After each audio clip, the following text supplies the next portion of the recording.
It will ultimately raise taxes by 2027 on more than half the country. This tax cut bill will raise taxes on half of you at the he implies that this is all just from the CBO, nonpartisan. This is like very least watching this video, possibly more. Specifically, by 2019, Americans earning less than $30,000 a year would be worse off after this bill than if you didn't have it at all. Remember, this is a tax cut bill. By 2021, if you're under 40,000, you'd be net losers. And by 2027, it rises all the way to $75,000 a year. So if you make more than that, you might at least break even for a while. The country will probably end up going bankrupt, but you'll be okay for a bit. If, however, you make as much as the vast majority of this country does, you're going to be screwed in just a few years. However, no, millionaires and those earning 100,000 to 500,000 would be big beneficiaries, according to the CBO's calculations. So, yeah, I wasn't really doubting that from the beginning, though.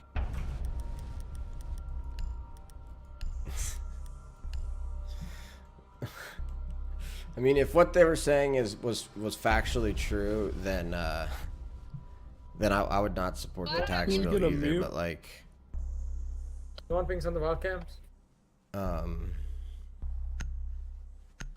Like they're like. What they're like, the CBO did not come out and say people earning less than $30,000 will be less well off. Like, that's not how the CBO does their job. Like, so what he's quoting from there is actually the Washington Post interpretation of the CBO report. And as I said before, the CBO reports are often wrong. I don't think anybody knows for sure how much revenues will come in. Plus, like, by 2027, there will have been other tax bills. Like, it's just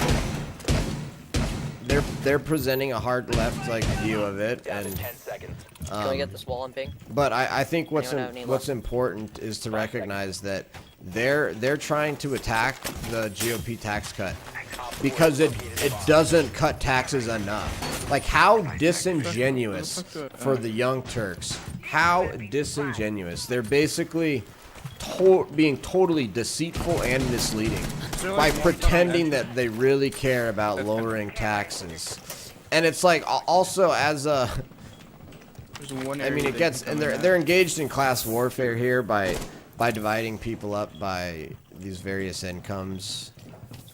And saying we only support bills that soak it to the rich and that help out low income, without regard to like the fact that the high income earners are already paying like the vast majority of federal income taxes.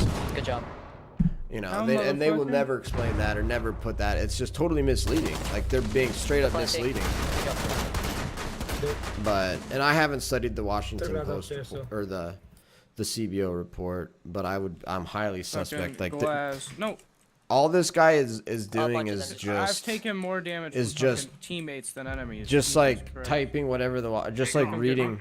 All he's doing is reading what the Washington Post wrote. He's not offering any like original, and like sort of laughing and joking about how stupid the tax bill must be. He's not providing any original like thought or critical thinking or critical commentary or anything. Like, he's just, and that's what's like so dumb about the left, is they get their talking points and everybody marches along and everybody says the same thing. And Out the window or out the hatch? That's all it is. Like, this video and the Young Turks, this video just goes to show like how really shallow and empty the Young Turks are, that all they can do is just, here's what the Washington Post said as what I'm supposed to say today. So that's what I'm saying. Why would anybody waste their time watching the Young Turks when they're literally not getting anything more than just the most shallow, repetitious parroting of leftist talking points as written by the Washington Post? It's a garbage channel.